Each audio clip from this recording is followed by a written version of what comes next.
This is Jim Fetzer, your host on The Real Deal, where I'm very pleased to be featuring Carl Herman once again for part four of a four-part series on the history of a rogue state empire that would be the USA today. Carl, it's a great pleasure to have you here once again. It's mutual, buddy. Thank you for these conversations. We're going to talk about philosophy. And in order to get a point of view about why this is important, both in the present and I think the majority of this audience will be taking a look after some sort of a victory. Let's just go ahead and jump in.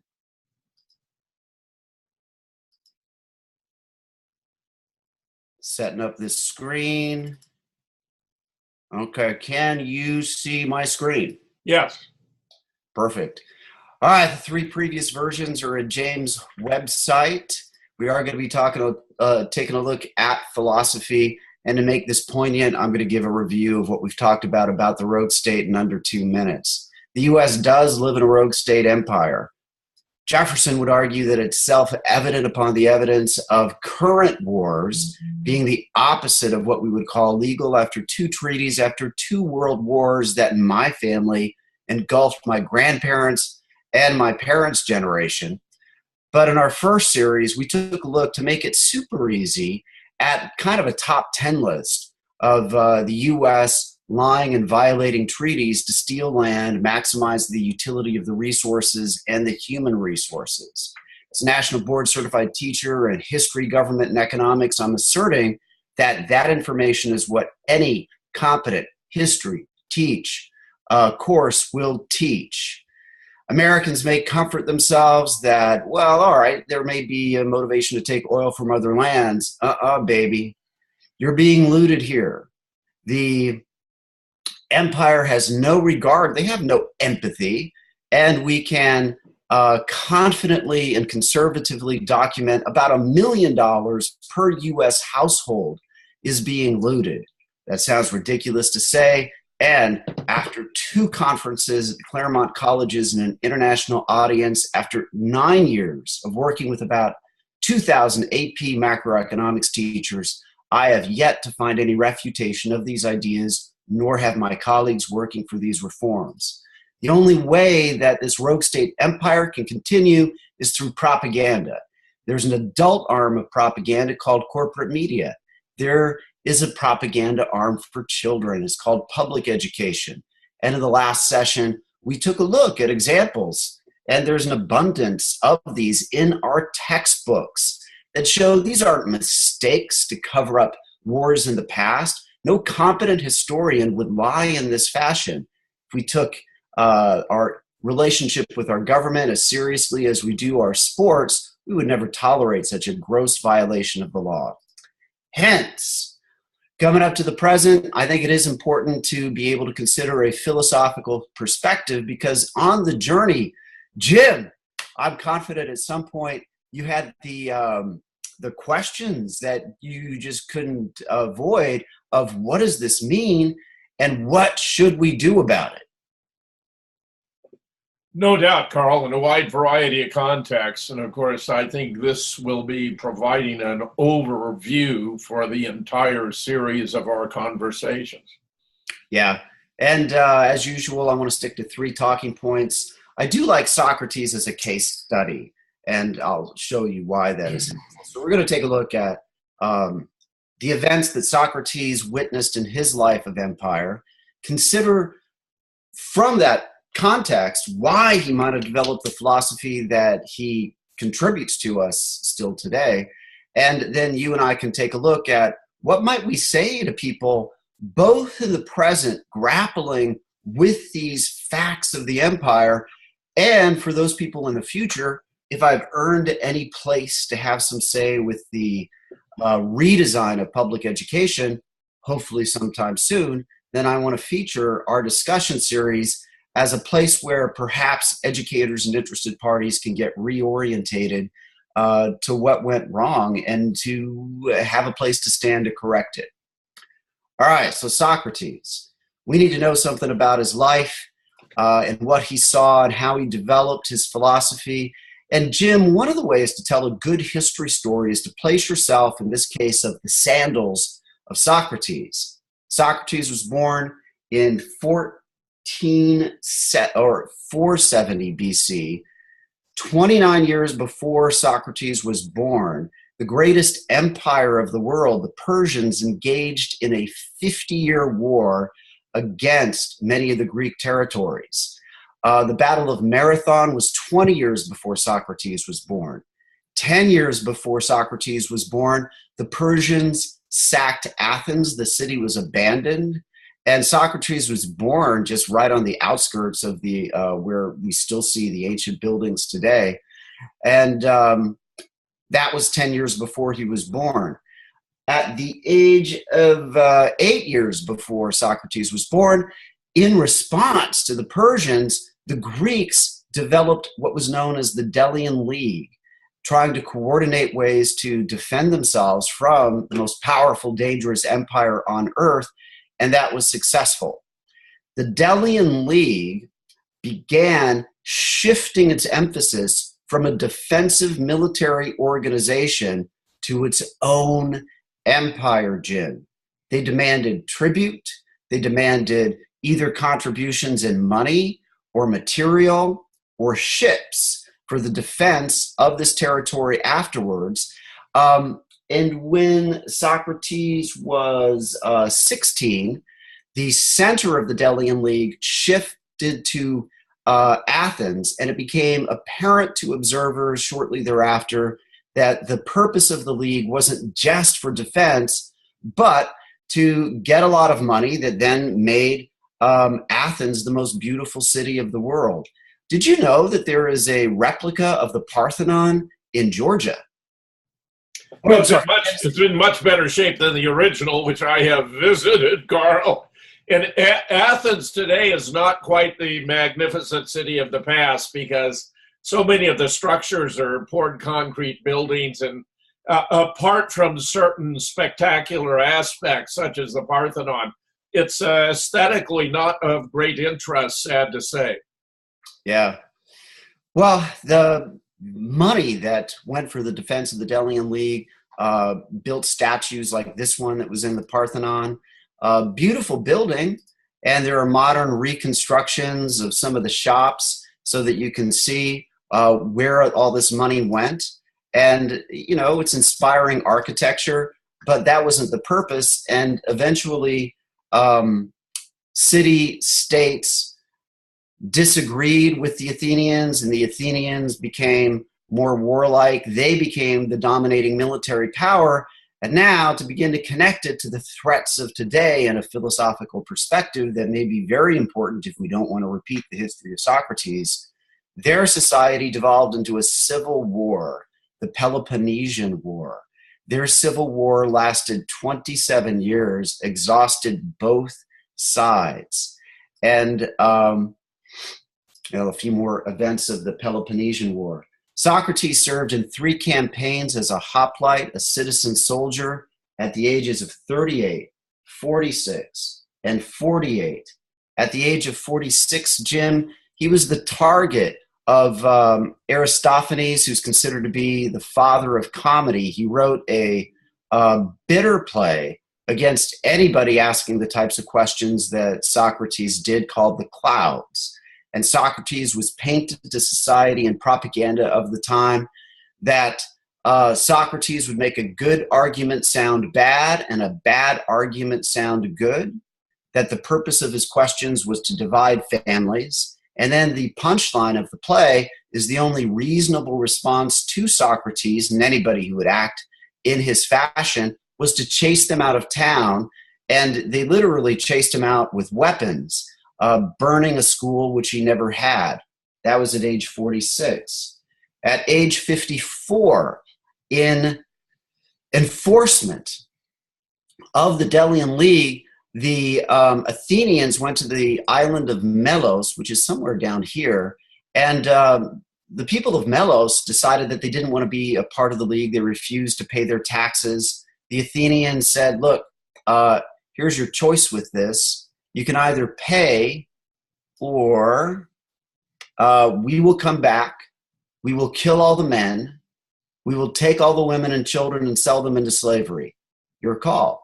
The people of Melos had a long conversation regarding this apparent abandonment of all of the rhetoric of Athens for freedom, but eventually the Athenian general gave them this quote, according to Thucydides: "The strong do what power allows, the weak accept what they must. People of Melos declined the author of Athens.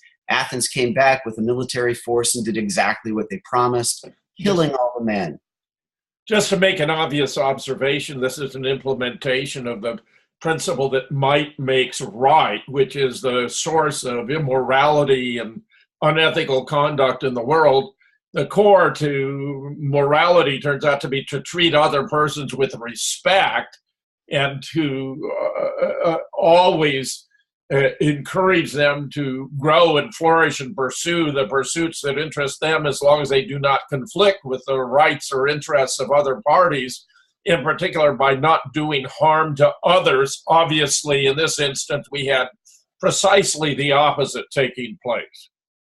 And I'm glad that you mentioned that, because part of the philosophy and part of the choice, both in the present and in the future, is this central aspect, which in the last presentation on education, of being able to reclaim education as authentic, is to be able to get to truth, to get to the facts.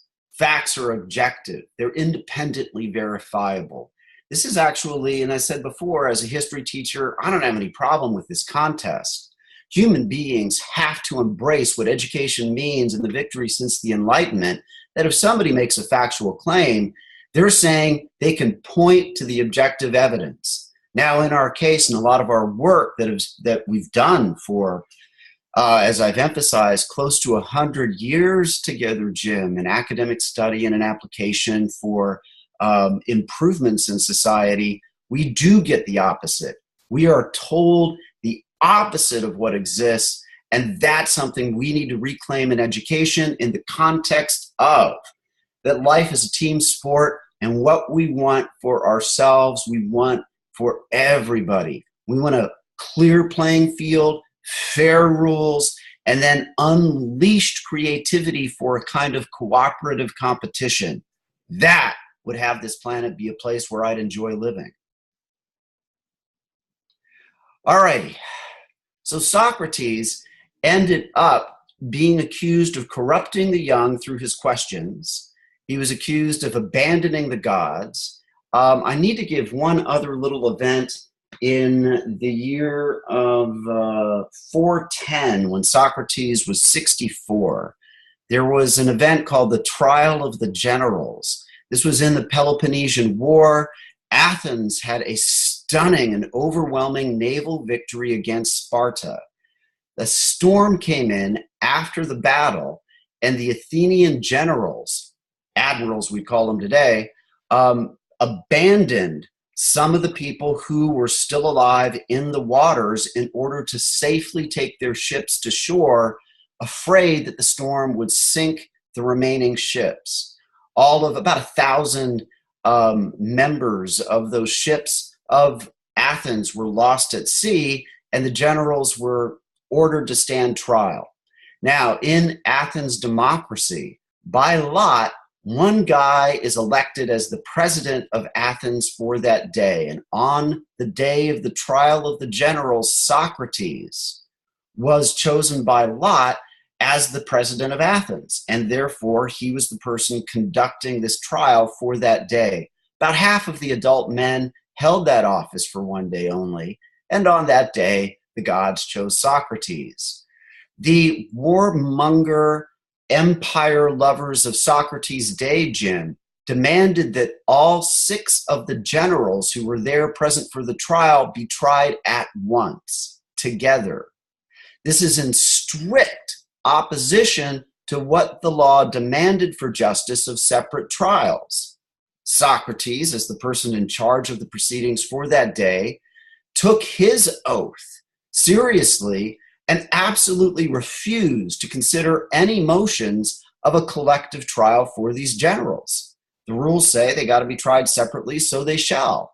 The opposition to Socrates delayed in legal procedures for the rest of the day. The following day, a new guy was in charge, and he allowed the generals to be tried all at once. They were convicted by vote of Athenians and executed, I believe, on the following evening.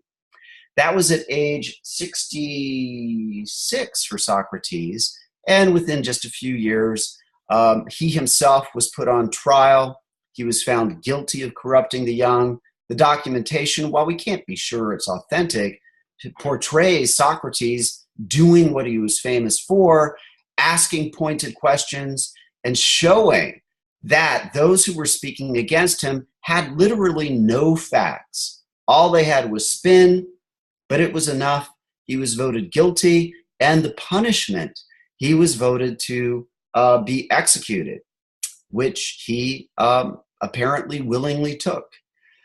Well, so he was required to drink hemlock. His friends encouraged him to escape and flee from Athens, but he refused to do that because he felt it set a poor example for a citizen. He, of course, was widely known as a gadfly, primarily for pursuing issues with two questions. What do you mean, on the one hand, and how do you know, on the other? Where Socrates is widely regarded as the first philosopher because he, unlike the sophists who argued or used the techniques of language for persuasive purposes, who would be likened to lawyers today, sought the truth rather than to win or prevail in argument, as had the sophists, and for that he has been regarded by intellectual history as one of the greatest figures of all. Yeah, and this goes into our second point of what type of a philosophical position did Socrates develop? And underpinning what you're saying is, let's start out with what everybody can see if we point to what we're talking about. So this idea of having objective reality that anybody can go ahead and confirm, and if people are confused, they can raise questions. But eventually, reality is pretty simple when you take a look at what is objectively and measurably there for anybody to see. Now, once that is clear, then we have a foundation to have some intelligent discussion. The idea. But I would point out, Carl, that some of the issues that fascinated Socrates, such as the nature of justice or the nature of truth, are not matters that are objectively observable or directly measurable, but require a kind of intellectual pursuit of a rather different kind, typically, of course, now thought of as philosophical, where he is credited with as creating the Socratic method of an argumentative dialogue, of exchange of questions and answers, and in a way the precursor of or embodiment of what Karl Popper would regard as the foremost instrument for the discovery of truth, rational criticism. Let's run with that. Now, how I frame this whole big topic of social studies to my students is that there is an area of objective reality, and then there's an area of what you say about reality. Socrates was indeed fascinated by and inquired into this object or this possibility for virtue. And through discussion, you can get closer and closer to something that you can say as a philosophical stand to best bring forward this idea of virtue. Socrates, in responding to, well, how did he see what he should do and say and feel and what was virtuous to him, he emphasized that he paid attention to what we would call intuition. He framed it as his still small voice. And the appreciation of how do you make meaning of life, which is entirely subjective, which is entirely up to the expression of the individual, is a big deal. The best information that we have of Socrates is that by profession, he worked as a mason.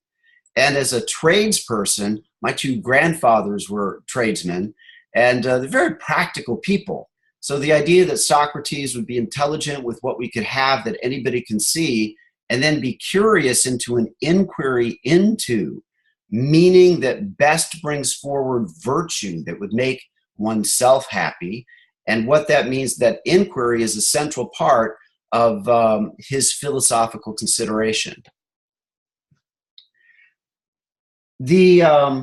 I think we need to take a moment about what philosophy actually means through its components of the Greek words. It simply means a love of wisdom. And I would say that a love of wisdom, if somebody is wise, you're able to live your best understanding. You're able to live and demonstrate virtue, not just talk about it.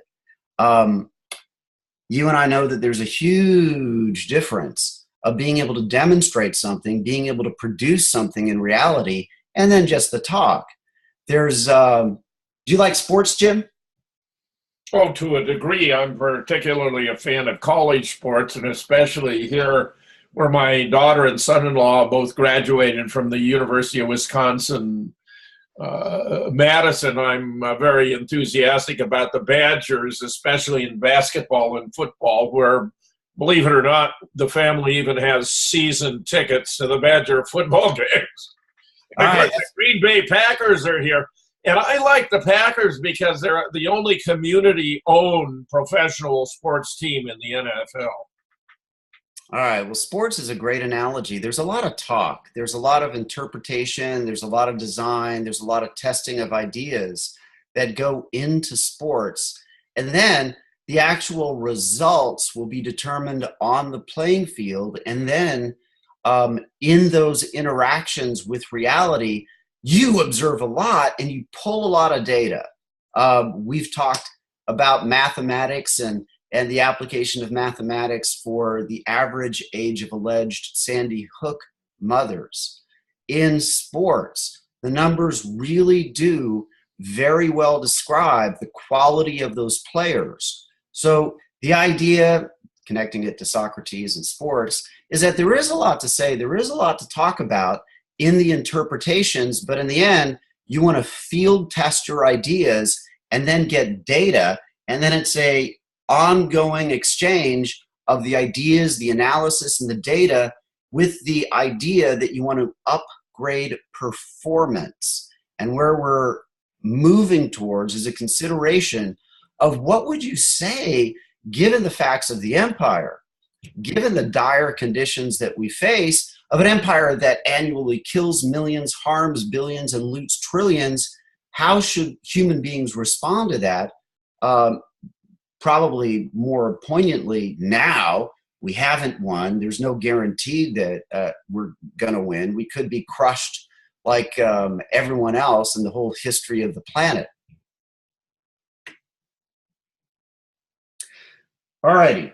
So the idea of having a practical philosophy, and then we're going to deal with these facts, and then have some analysis that's interested to improving performance.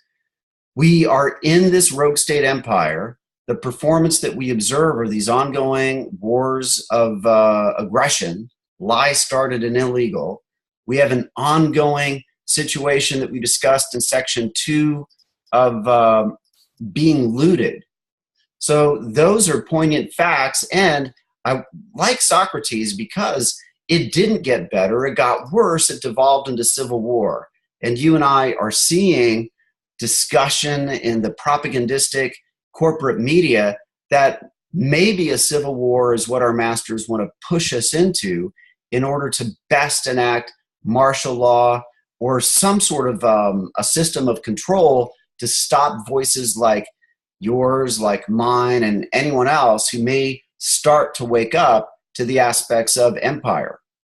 Well, it's very interesting, Carl, that I believe the Charlottesville event, which of course was completely orchestrated and staged, where George Soros appears to have been the figure behind the scene with the collusion of the mayor of Charlottesville, the governor of the state, and a multiplicity of others, including the Black Lives Matter group and the Antifa representatives, who are very much like a street gang, seems to have backfired. That the the combination of 2 drivers plus 2 cars plus 2 takes equals total fakery has been exposed so rapidly that now it appears that Google and other search engines show a stunning drop-off in discussion about Charlottesville. I think that it has backfired. Polls are showing massive resistance to taking down Confederate statues as icons of the American history. And I believe upon reflection, it will be revealed and be the virtually unanimous consent of responsible Americans that this was a minor atrocity in an attempt to pull the wool over the eyes of the American public, which is going to rebound very negatively for those behind it and may even yield a consolidation of the South in support of the Republican Party for a decade to come. Well, let's mix in some analysis here, Jim. So if I had to bet my money, what you just said is how it's going to play out. Our masters only go in one direction. They'll continue to have these false flag stages, and people are catching on. And as they backfire, as more and more people become aware of the orchestration of these events, eventually we're going to have this emperor new clothes moment where the rogue state empire will be revealed for what they are, just ongoing empire that we've had throughout history. And then at that point, it'll be over in a relative instant. That's my prediction of how this is going to play out. And I want to ask you for yours and the importance of this for people in the present. You do have something to say about what this means. I'm talking to the broader audience. We all have an interpretation of reality, and then we respond based upon that interpretation. So how I see it is that victory will come, and it'll be from this ongoing theater, and eventually the public will see it as just this tragic, absurd comedy. How do you think this is going to end up, Jim? Well, I have great confidence in the judgment of the American people to take appropriate actions if only they are given accurate and complete information about the situation they are in, which is why the mainstream media has to be reformed. We have to get the CIA out of the business of deceiving the American people through propaganda and disinformation, where Barack Obama, alas, paved the way by nullifying the Smith-Mundt Act of 1948, which had precluded the use of the techniques of information and propaganda that were being used abroad within the United States in the National Defense Appropriation Act of 2013, signed in 2012, just in time to bring us Sandy Hook, the Boston bombing, San Bernardino, other events leading up now to Charlottesville, where some of these are sufficiently blatant, Carl, that I believe once the American people see through them, that they'll be far less subject to being deceived, played for saps by the government. We may have a ghost of a chance of retaking control of our own destiny as a nation. Yeah, and I like how you frame it as a ghost of a chance. Nothing is certain.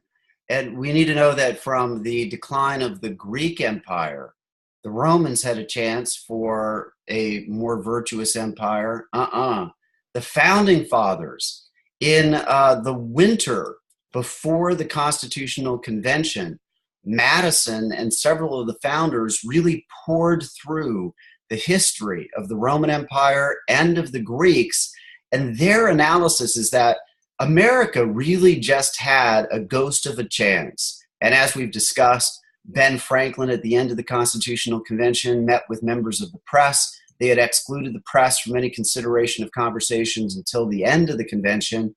And this woman asked Franklin, "What kind of a government have you given us?" And Franklin quipped, "A republic, if you can keep it." And in the closed-door sessions before the convention was done, Franklin predicted that the United States Constitution would only last a generation or two, and the public would devolve back into tyranny because that's really all that they could manage. So we'll see. It is game on. And from the founding fathers, they were quite concerned about this. And part of what I document is in the strongest language imaginable that you could write. They warned Americans that if you want what we've given you with these Enlightenment ideals, you had better fight to keep it. And we're in the midst of a horrendous fight because a soft coup is being conducted against the President of the United States by forces allied with Hillary Clinton, Barack Obama, George Soros, the CIA, Clinton holdovers in the administration, where the Democrats have fought a rearguard action by delaying the confirmation of those appointed officials that would have helped to implement Donald Trump's policies, where his great weakness as a candidate was that he didn't represent a party, that he had executed a hostile takeover of the GOP, and then to secure his nomination had to defeat the Democratic Party and the corrupt Clinton machine, the Republican elites, and the corrupt Bush machine and the alternative media. And once he secured office, Carl, alas, he didn't have all of the myriad appointees available that both of the parties have to effortlessly come into office. And I think we're seeing now that that is the crucial vulnerability of the Trump administration, where I can only hope that the American people see through these efforts to deny them of their democratically elected office holder and reaffirm their support for a man who is, I believe, making major efforts to bring us back to our roots, in his phrase, to make America great again. We'll see. It's certainly game on, and the actions are escalating. In political theory, one of the ideas that I think works is, what you really want to do, if you want to have something change, you got to get the issue polarized. And I think within our government, from the actions that you described, the players on the inside, and importantly in the U.S. military, they're not stupid. I have great faith in them too, especially when you're on the front lines, Jim, and you're the ones who are being used as the human resources in these wars of empire. They're getting a good first look, and they're talking to each other. And through the polarization, they're going to choose sides. And I think for President Trump, I think that he's seen enough now where he's got to take a choice. The choice presented to him is to be a good boy, to be a good teleprompter reader, to serve the empire well. Or the other side is what happened to JFK and RFK and MLK and about 100 other people, is that in one way or another, if he doesn't serve the empire, he's being threatened with blackmail or assassination or the death of his children or God knows what else. There probably is legitimate blackmail on the guy.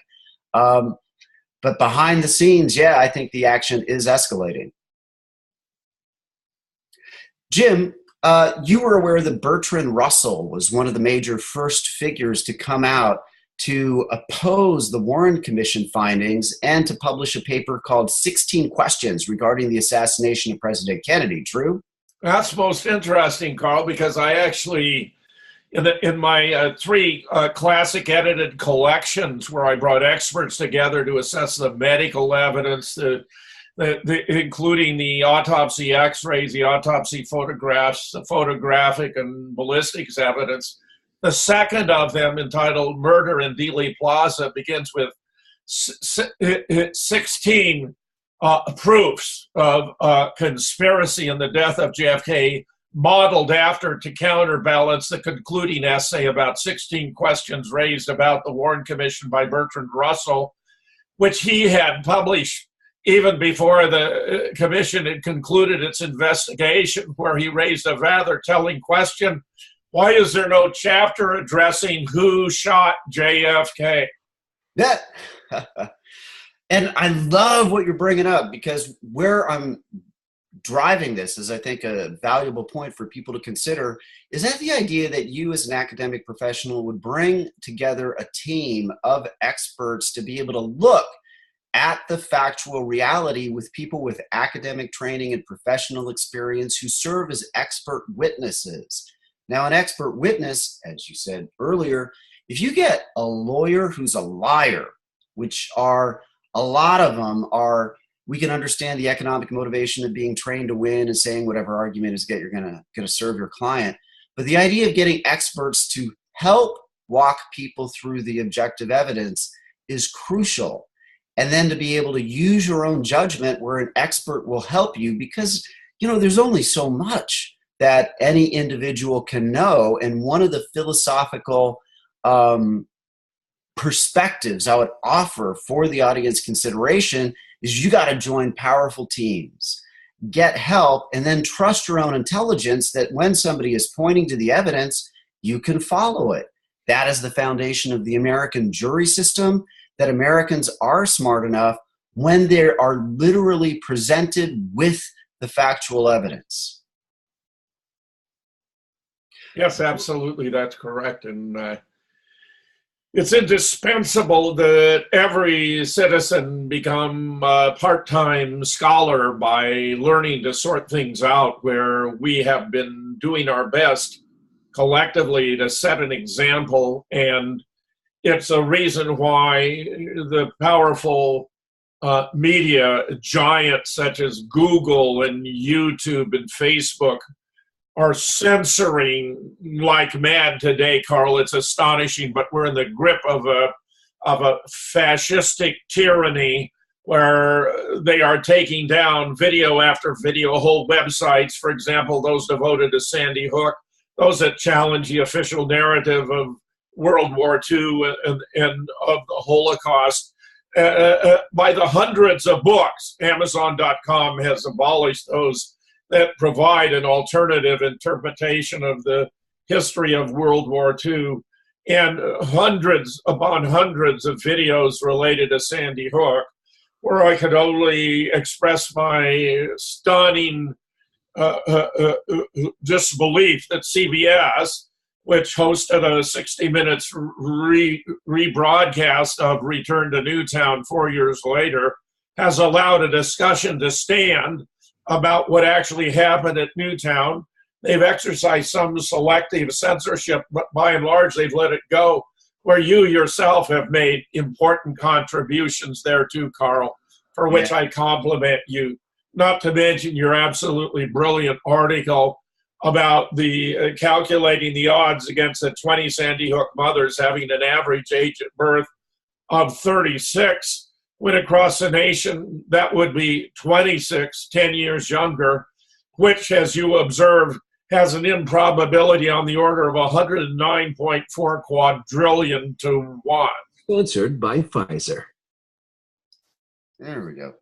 Yeah, this is shocking that they would allow such a conversation, but, you know, they have. And perhaps, you know, I love what you said, Jim, that this certainly does get our attention. And it might be in the broader philosophical position. And, you know, we can talk about this. My evolving conclusion is that the empire somehow hasn't been allowed to win. They have all the resources. I'm not sure why they didn't just close this game up and that we've already been executed, that they've taken down Iran. There must be some sort, I don't know if it's some sort of cosmic rules or cosmic intervention, but it seems like our evil guys have just been on stage, just being allowed to be more and more pathetic in their false flag staged events. This is also evident in the comments that you just mentioned of this article here, where our opponents, which are likely just paid psyops people, I think actually Spingola is Vienna Spingola, who has in the past been a fairly astute critic of contemporary politics and foreign affairs, but appears to have fallen hook, line, and sinker for the mythology of Sandy Hook, where we've been able to establish that the school actually was closed by 2008. It was loaded with asbestos and other biohazards damaged by hurricanes. And we have a report from a resident of the area that it was severely damaged by a flood in Connecticut in 2007.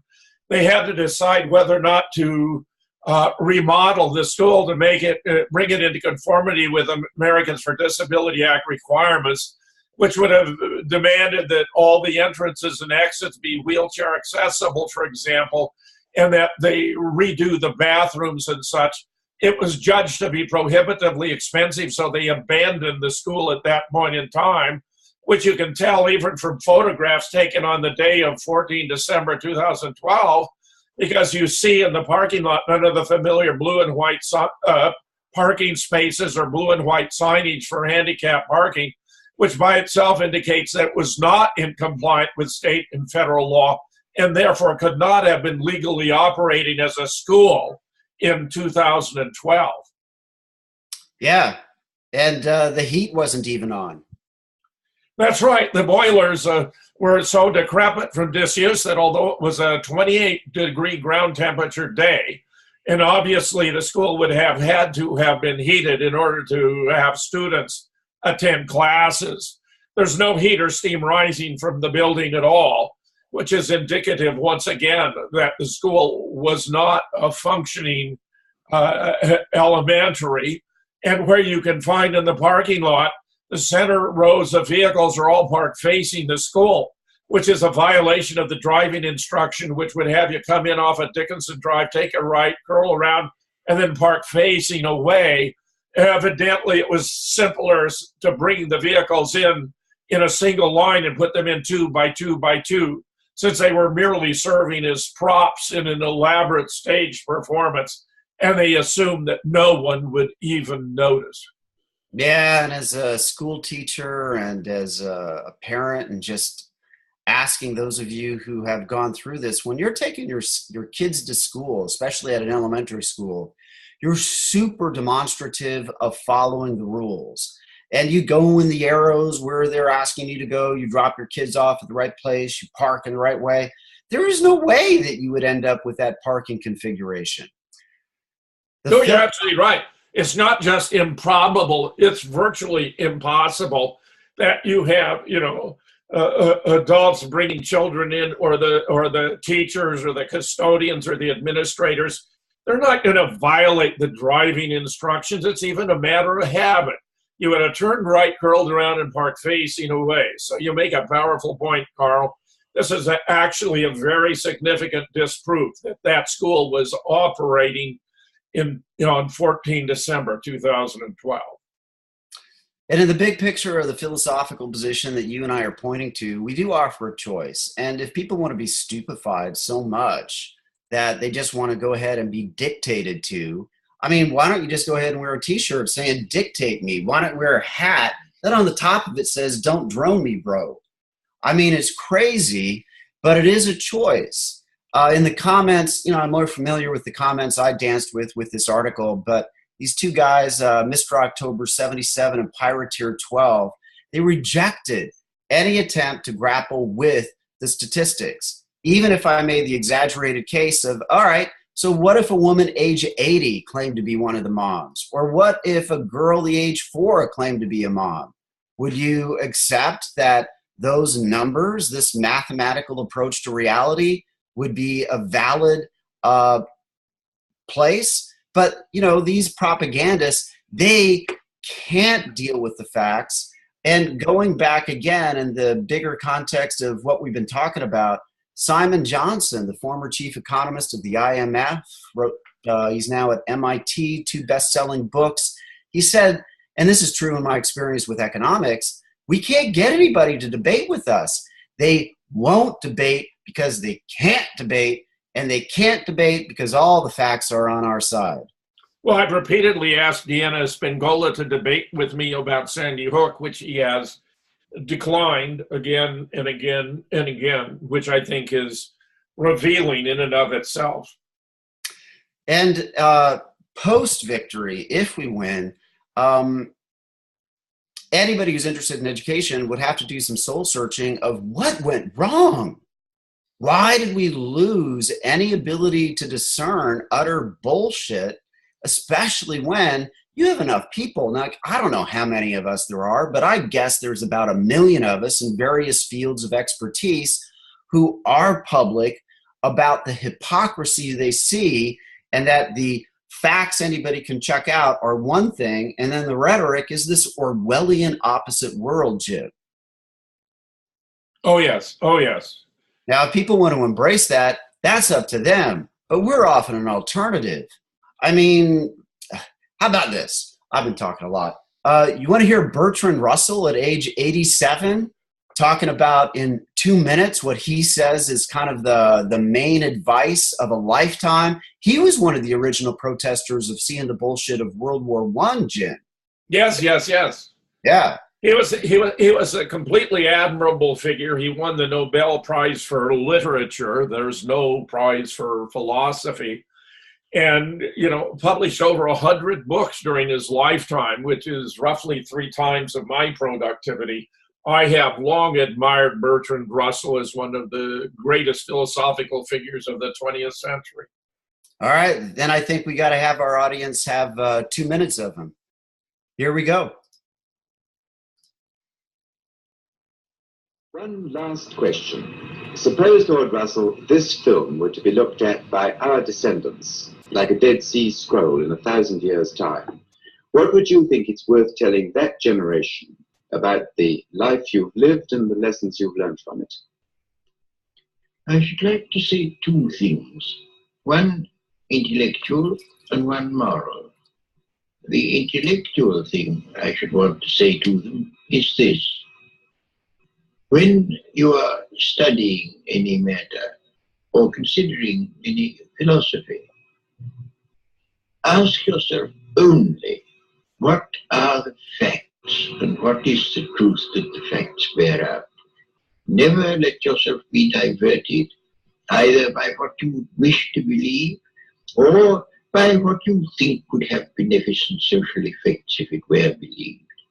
But look only and solely at what are the facts. That is the intellectual thing that I should wish to say. The moral thing I should wish to say to them is very simple. I should say, love is wise, hatred is foolish.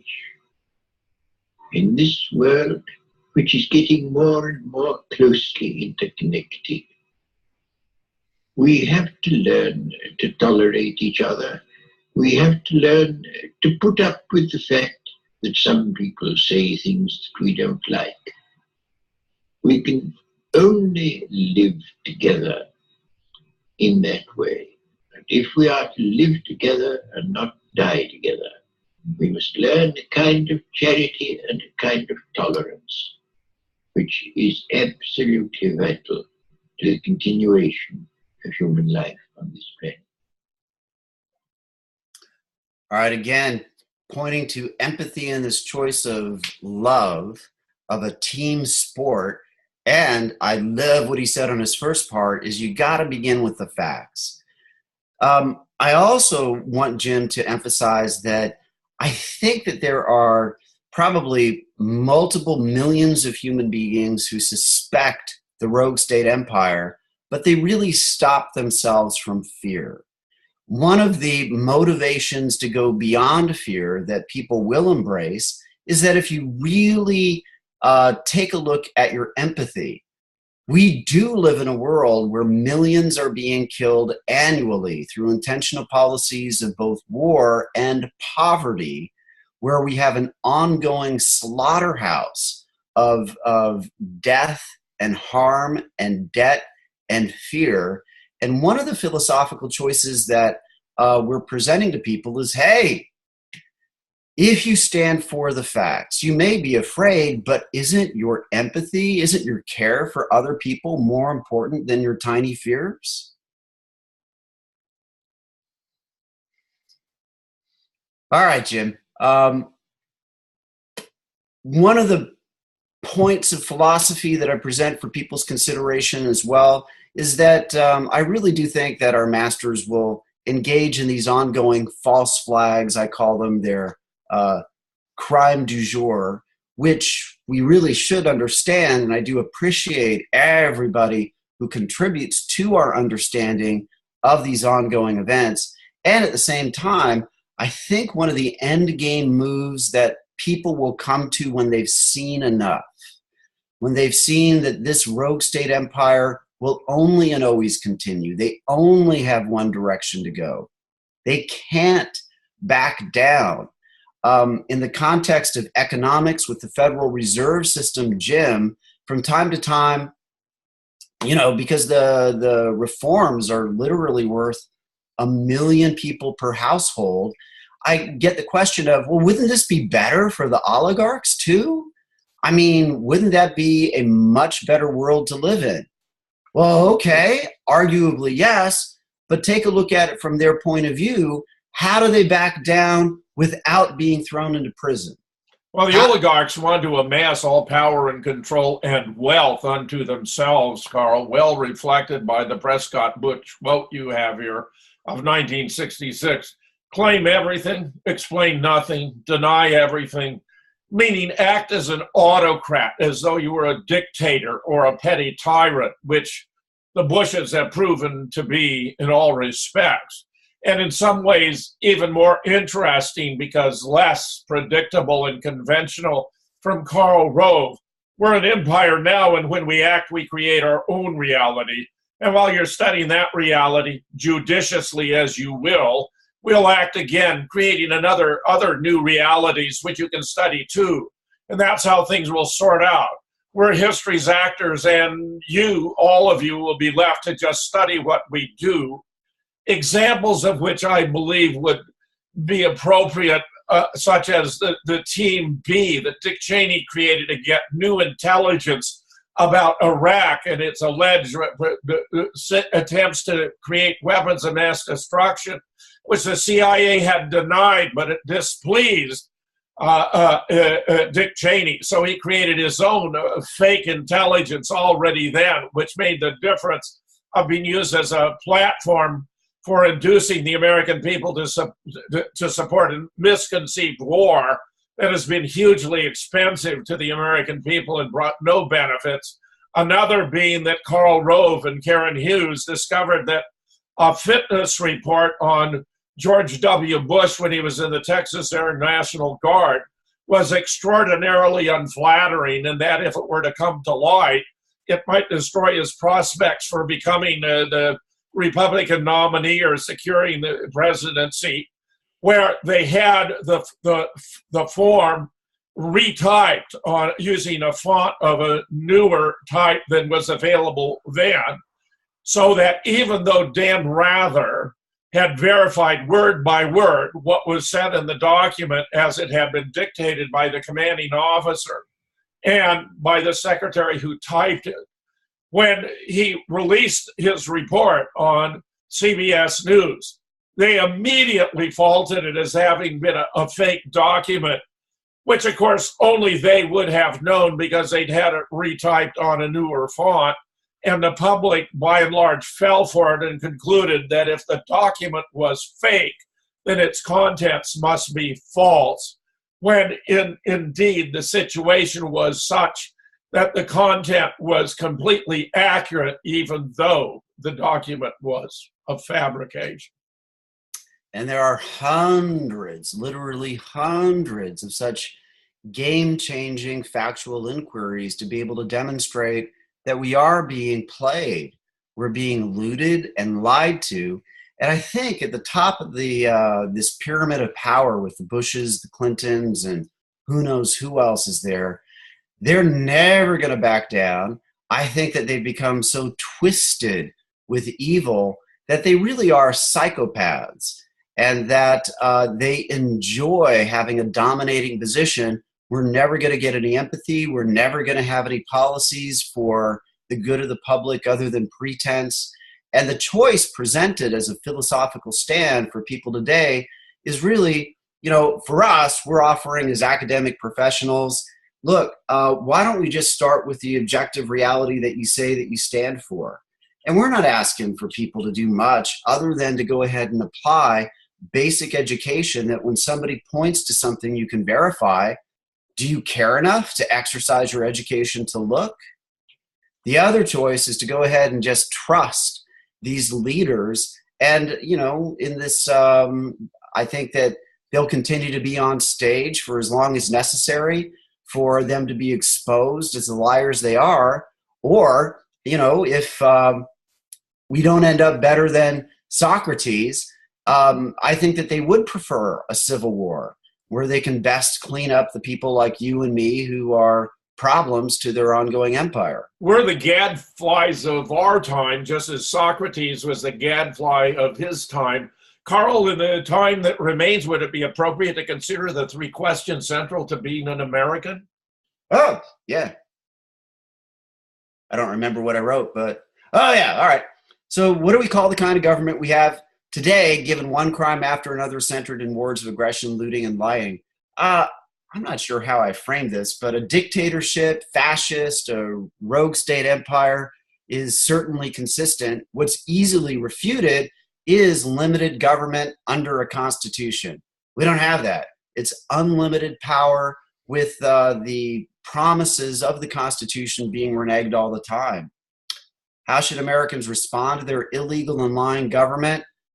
Well, okay, we've poignantly given choice. One is that you could start with the facts. And then if you want your government to actually enforce the most important laws, like let's maybe not have another war, I think it would be wise for people to speak up. How can Americans best balance the dichotomy of rogue state empire with possibility for a future brighter than we can imagine? I think that you just have to embrace both at the same time. I think that for whatever reason, life on Earth has ongoingly had these rogue state empires.